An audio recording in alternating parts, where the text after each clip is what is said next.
মায়ের উপর কোনো ওষুধ নাই, তা এখন আমেরিকা হারে হারে টের পাচ্ছে। ইরান এখন আমেরিকাকে সব দিক থেকে ধ্বংস করার জন্য ঘিরে ধরেছে, মরণ কামড় দিয়েছে।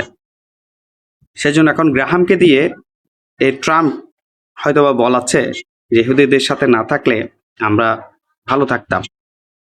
কেন ভাই গ্রাহাম এতদিন কইছিল, তার বক্তব্যগুলো কইছিল যে ফিলিস্তিনের উপর অত্যাচার আর অন্যান্য দেশের উপর অত্যাচার করছে, তখন এই গ্রাহামের বক্তব্য কইছিল।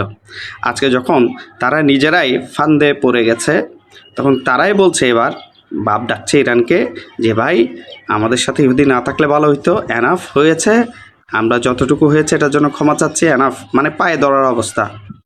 আমি ইরানকে বলতে চাই, আমি ইরানের প্রেসিডেন্ট যারা আছেন তাদেরকে বলতে চাই যে ইরান যদি এবার এদের ফাঁদে পা দেয়, এটাও একটা ফাঁদ, যে ফাঁদে তারা কান্নাকাটি করছে, তারা ক্ষমা চাচ্ছে, এই ফাঁদে যদি ইরান পা দেয় তাহলে ইরান ধ্বংস হবে।